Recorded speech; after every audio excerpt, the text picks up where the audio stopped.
कैसे हैं आप लोग? अच्छे होंगे। तो आइए स्टार्ट करते हैं आज कंपनी ला। ठीक ना। कंपनी ला स्टार्ट करने से पहले मैं चाहूँगा कि जो लोग नए हैं हमारे चैनल को सब्सक्राइब जरूर करें। ठीक ना। और अधिक से अधिक अपने फ्रेंड को शेयर करें। चलिए, टाइम व्यतीत हो रहा है, शुरू करते हैं कंपनी ला।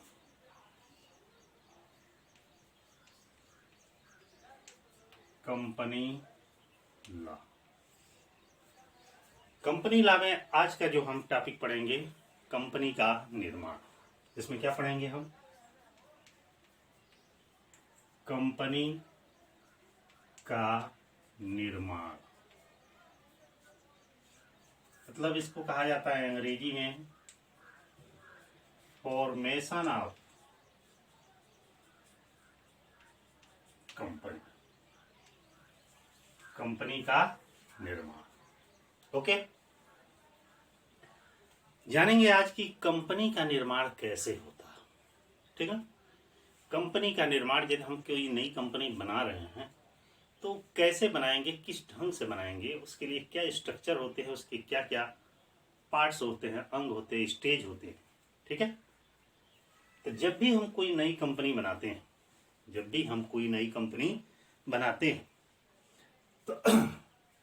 तो इस नई कंपनी बनाने में हमें 3 प्रक्रियाओं से गुजरना पड़ता है। वो 3 प्रक्रिया क्या क्या? पहला है कंपनी का प्रवर्तन। कंपनी का प्रवर्तन, इसका मतलब होता है प्रमोशन ऑफ कंपनी। क्या होता है? Promotion of company. ठीक है। दूसरा होता है कंपनी का समामेलन। कंपनी का समामेलन मतलब registration of company. Registration of company. और तीसरा होता है, क्या कहते हैं, व्यवसाय का प्रारंभ करना। Commencement of business. व्यवसाय प्रारंभ करना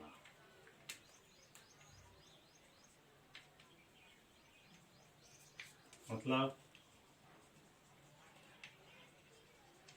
कमेंसमेंट ऑफ बिजनेस। मान लीजिए इसको हमने अलग अलग पार्टों में बांटा है। इधर से हम शुरू करते हैं। ए पार्ट, बी पार्ट और सी पार्ट। कि जब भी हम कोई नई कंपनी का निर्माण करते हैं तो उस समय हमें 3 प्रक्रियाओं से गुजरना पड़ता है। क्वेश्चन आता भी है कि कंपनी के निर्माण के विभिन्न चरणों या प्रक्रियाओं को विस्तार पूर्वक समझाइए। तो सबसे पहले है कंपनी का प्रवर्तन, प्रमोशन ऑफ कंपनी। अब कंपनी का प्रवर्तन का मतलब होता है कि कंपनी हम कैसे बनाते हैं। जैसे जब 2 या 2 से अधिक है, जैसे कोई भी कंपनी स्टार्ट होती है तो एकदम स्टार्टिंग में, एकदम शुरुआत में जो लोग मिलकर कंपनी बनाते हैं, जो लोग मिलकर कंपनी का निर्माण करते हैं, मतलब कंपनी प्रारंभ करते हैं, उसकी रूपरेखा बनाते हैं, उसका स्ट्रक्चर बनाते हैं, उसकी प्लानिंग करते हैं, तो उसी को कंपनी का क्या कहा जाता है? प्रवर्तन कहा जाता है। कंपनी का प्रवर्तन मतलब क्या होता है कि जब कंपनी का शुरुआती कार्यकलाप पूरा किया जाता है, बनाया जाता है, जब 2 या 2 से अधिक व्यक्ति मिलकर आपस में की कारोबार या व्यवसाय को प्रारंभ करते हैं और उस व्यवसाय या कारोबार का रजिस्ट्रेशन कंपनी एक्ट के अंतर्गत कराते हैं। ठीक ना। मतलब एक बड़ी कंपनी का निर्माण करते हैं, तो उसी को कंपनी का प्रवर्तन कहा जाता है। जो व्यक्ति शुरू में उस कार्य को करते हैं उसको क्या कहा जाता है? प्रवर्तक, प्रोमोटर्स कहा जाता है। जैसे मान लीजिए 4 लोग मिलकर कंपनी बना रहे हैं, तो स्टार्टिंग दौर में जो चारों व्यक्ति रहेंगे, कोई यूनियन को बाद में रहेंगे या नहीं रहेंगे वो तो बात की बात है। तो स्टार्टिंग वाले व्यक्ति को क्या कहा जाता है? प्रमोटर्स अर्थात प्रवर्तक कहा जाता है। Okay, confirm. अब प्रश्न यह है कि कंपनी का प्रवर्तन कैसे किया जाता है। लेकिन उससे पहले हम ये जानेंगे कि कंपनी प्रवर्तक कितने प्रकार के होते हैं। कंपनी का प्रवर्तक कितने प्रकार के, मतलब कंपनी स्टार्ट करने वाले किस किस टाइप के होते हैं। तो इसमें हम पढ़ेंगे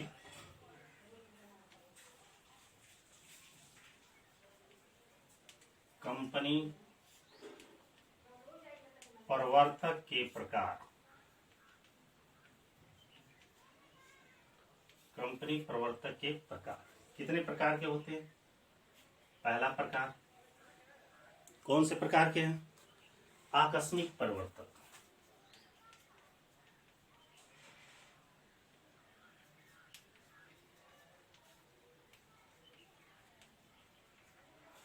आकस्मिक प्रवर्तक का मतलब होता है कि ऐसा प्रमोटर्स जो कंपनी में जिसकी एकदम अचानक आवश्यकता पड़ गई हो, अचानक आवश्यकता पड़ गई हो और उसे शामिल व्यवसाय में किया जाता है कि भाई हमारा आइए, हमारा कंपनी का कारोबार शुरू करिए, आप ही का कमी था, आप ही का योगदान चाहिए हमको, आप ही का सहायता चाहिए, तो उसे आकस्मिक प्रवर्तक कहा जाता है। जो छोटे छोटे व्यापारी इस तरह का कार्य करते हैं।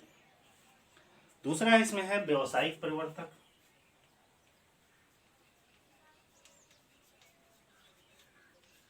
व्यावसायिक प्रवर्तक यह कौन होते हैं?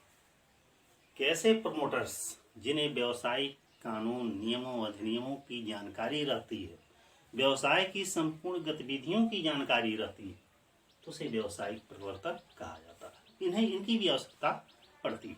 अगला है इंजीनियरिंग व निर्माता प्रवर्तक।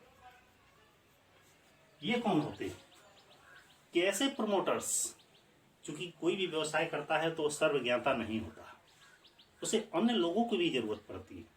तो ऐसे प्रमोटर्स जो टेक्निकल या मैन्युफैक्चरिंग करने वाले व्यक्ति होते हैं, उन्हें कारोबार में शामिल किया जाता है, तो उसे इंजीनियरिंग और निर्माता प्रवर्तक कहा जाता है। ठीक है। अगला होता है इसमें वित्तीय प्रवर्तक। वित्तीय प्रवर्तक यह कौन होते हैं? कैसे प्रमोटर्स जो व्यवसाय में पैसे की सहायता करते हैं, धन की सहायता करते हैं।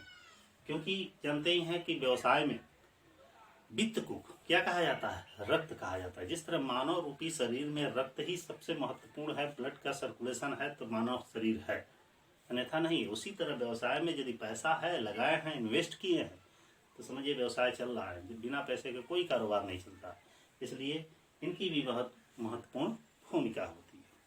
अगला है विशिष्ट संस्था व सरकार।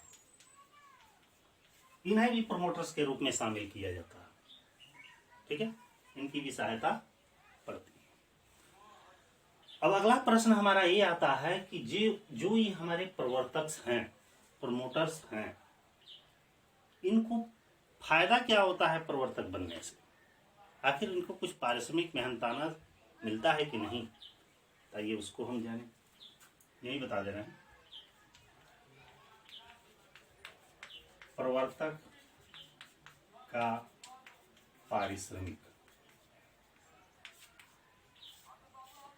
इन प्रवर्तकों को पारिश्रमिक कैसे दिया जाता है, यह जानेंगे। किस रूप में दिया जाता है? प्रवर्तक का पारिश्रमिक नगद के रूप में, नगद के रूप में भी दिया जाता है, मैंने कैश भी दिया जाता है। आइए भाई मेरा काम कर दीजिए, मैं आपको इतना कैश दूंगा। जो बिजनेस स्टार्ट करते हैं, जो सहायता करते हैं। अगला अंशों व प्रतिभूतियों के रूप में ऐसे भी दिया जाता है। ठीक है। और एक और है, वो क्या है?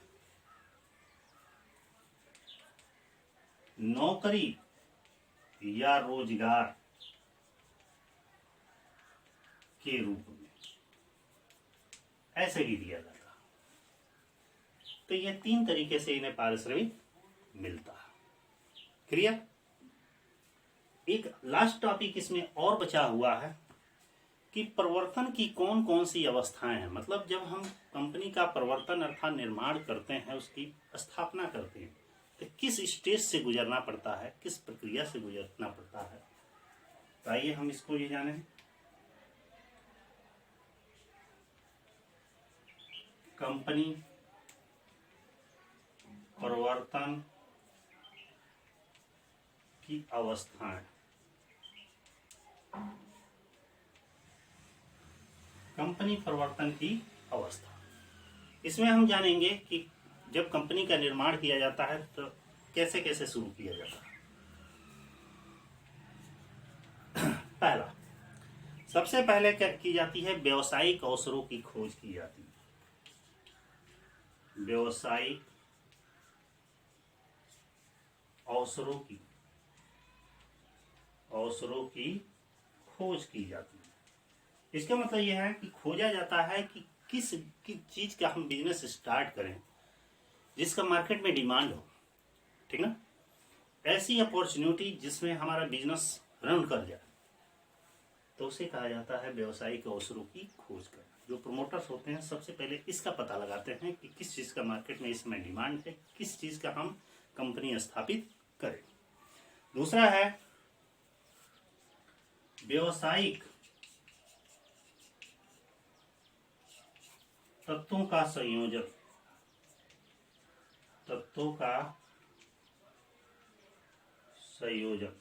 मतलब जब हमें पता लग जाता किस चीज का हमें बिजनेस करना चाहिए, तो उसके लिए जितने भी डाटा मटेरियल सामग्रियां वगैरह होती है वो सब हम धीरे धीरे कलेक्ट करते हैं, ठीक है। अगला है वित्त की व्यवस्था करना। वित्त की व्यवस्था करना। वित्त की व्यवस्था करने का मतलब होता है कि जब सारी प्रक्रियाएं पूर्ण हो जाती है तो उस समय हम देखते हैं कि पैसा हमें कहां कहां से मिल सकता है, किस प्रकार मिल सकता है, ठीक। तो वित्त की व्यवस्था की जाती है। और लास्ट में इसके अलावा कुछ और भी जितने भी अन्य कार्य हैं कि कितने कर्मचारी, क्या भवन, क्या सामान, मशीन ये आएंगे, वो अन्य कार्य किया जाता है। तो इस तरह कंपनी का परिवर्तन पूरा टॉपिक समाप्त हो गया। इसमें पहले क्या जाने हैं, कंपनी परिवर्तक के प्रकार, इसके बाद इन परिवर्तकों का पारिश्रमिक, और इसके बाद इसकी क्या स्टेज। ओके, अब दूसरे टॉपिक की ओर हम बढ़ते हैं। इसी का दूसरा पार्ट है कंपनी का समामेलन, कंपनी का रजिस्ट्रेशन, ठीक है। सबसे पहले कंपनी का रजिस्ट्रेशन। कंपनी का जब रजिस्ट्रेशन कराया जाता है तो किसके अधीन कराया जाता है, कंपनी अधिनियम 1956 या संशोधित कंपनी अधिनियम 2013 के अंतर्गत जो कारोबार की स्थापना हम किए हैं उसका रजिस्ट्रेशन या पंजीकरण कराया जाता है, तो उसी को कंपनी का समामेलन कहा जाता है।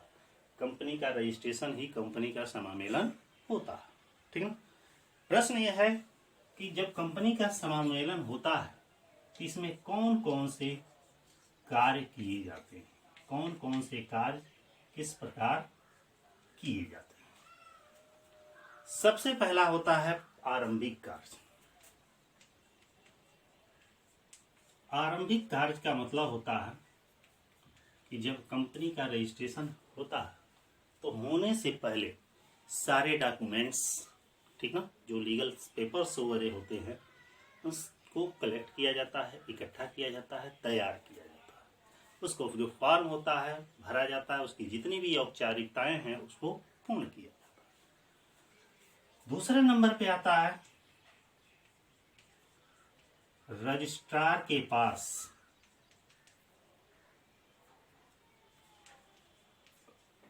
प्रमुख प्रलेखों को प्रस्तुत करना, ठीक ना। अब जितने भी डॉक्यूमेंट्स हैं, जितने भी प्रपत्र वगैरह हैं, उन्हें कहाँ पर भेजा जाता है, रजिस्ट्रार के पास। जैसे कौन कौन से वो डॉक्यूमेंट्स हो सकते हैं, जैसे पार्षद सीमा नियम, मेमोरेंडम ऑफ एसोसिएशन, पार्षद अंतर नियम, आर्टिकल्स ऑफ एसोसिएशन, और प्रविवरण प्रमोशन, और उसके बाद से जितने भी डायरेक्टर होती है उसकी लिस्ट अर्थात सूची होती है। संचालकों की जो लिखित सहमति होती है वह प्रस्तुत किया जाता है, और वैधानिक घोषणा पत्र है।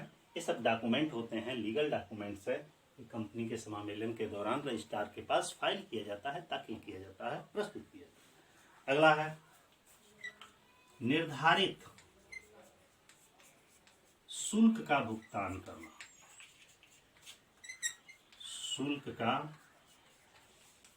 भुगतान करना, निर्धारित शुल्क का भुगतान करना मतलब है कि जब कंपनी का रजिस्ट्रेशन होता है तो ऐसा नहीं डॉक्यूमेंट दे देंगे तो बस रजिस्ट्रेशन हो जाएगा। आज के ज़माने में कुछ भी फ्री नहीं होता। क्यों? क्योंकि हर जगह कुछ न कुछ शुल्क देना रहता है। क्योंकि मान लीजिए कि वहाँ भी अगला जो बैठा है तो कुछ गवर्नमेंट अपना आपका काम कर रही है तो मामूली सा शुल्क लेगी भाई, उसके भी कुछ खर्चे वगैरह उसकी पूर्ति के लिए। तो सरकार द्वारा जितनी भी निर्धारित फीस है बहुत ज़्यादा नहीं रहता है, कम रहता है, उसका भुगतान करना पड़ता है। और जब इतनी प्रक्रिया पूर्ण हो जाती है तो समामेलन का प्रमाण पत्र प्राप्त करना। जब इतना पूर्ण कर लेंगे तो रजिस्ट्रेशन का प्रमाण पत्र आपको मिल जाएगा कि हाँ कंपनी रजिस्टर्ड हो गई है, इस नाम से है, चाहे जो सी भी कंपनी हो, प्राइवेट लिमिटेड हो चाहे लिमिटेड कंपनी हो, कैसे भी हो, लेकिन आपका सर्टिफिकेट मिल जाएगा कि रजिस्टर्ड कंपनी हो। तो ये दूसरा स्टेप में पड़े कंपनी का समामेलन। लास्ट है तीसरा, कमेंसमेंट ऑफ बिजनेस। बिजनेस कैसे प्रारंभ करें? अब बिजनेस प्रारंभ करने के लिए हम कंपनी को पहले दो कैटेगरी में बांटे। एक है निजी कंपनी मतलब प्राइवेट कंपनी, और दूसरा है सार्वजनिक कंपनी। सार्वजनिक कंपनी, ठीक है, ध्यान दीजिएगा यहाँ पे। जब कंपनी का प्रवर्तन हो जाता है तो उसका रजिस्ट्रेशन किया जाता है, और रजिस्ट्रेशन होने के बाद क्या किया जाता है, उसका व्यवसाय प्रारंभ किया जाता है। तो यहाँ कंपनियों को दो कैटेगरियों में हमने बांट दिए हैं, निजी कंपनी और सार्वजनिक कंपनी। निजी कंपनी जो होती है उसमें जैसे ही कंपनी का रजिस्ट्रेशन हो जाता है, समामेलन हो जाता है, वैसे ही निजी कंपनी अपना बिजनेस क्या करती है, स्टार्ट कर देती है। उसके लिए अन्य किसी चीज की आवश्यकता नहीं होती है, ना कुछ खोजना होता है, वो डायरेक्ट अपना बिजनेस स्टार्ट कर देते हैं। मतलब रजिस्ट्रेशन का सर्टिफिकेट प्राप्त होने के बाद जस्ट बाद निजी कंपनी अपना कारोबार स्टार्ट कर देती है। बारी आती है सार्वजनिक कंपनी। सार्वजनिक कंपनी जो होती है वह रजिस्ट्रेशन होने के बाद व्यवसाय आरंभ नहीं करती, क्योंकि उसके बाद एक और उसे सर्टिफिकेट प्राप्त करना होता है। वो कौन सा सर्टिफिकेट है? वह है व्यवसाय प्रारंभ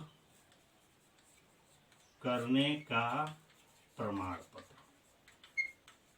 मतलब इस चीज को रजिस्ट्रेशन होने के बाद यदि एक सार्वजनिक कंपनी है तो उसे वह तभी बिजनेस अपना स्टार्ट कर सकती है जब यह सर्टिफिकेट वो प्राप्त कर ले। जैसे ही ये सर्टिफिकेट प्राप्त कर लेती है वैसे ही सार्वजनिक कंपनी अपना कारोबार शुरू कर सकती है। तो आज के लेक्चर में आप क्या पढ़े हैं? कंपनी का निर्माण, फॉर्मेशन ऑफ कंपनी, कंपनी कैसे बनती है, कैसे निर्माण होती है, क्या इसकी प्रक्रियाएं होती है। तो बस इतना ही आज के वीडियो में। अगले वीडियो में हम फिर मिलेंगे, लेकिन एक बार और चाहेंगे कि हमारे चैनल को यदि नए हैं तो सब्सक्राइब जरूर करें, ठीक ना। अपने फ्रेंडों को अधिक शेयर करें ताकि उन्हें भी इसकी जानकारी हो। ठीक है, तो हम फिर कल मिलते हैं।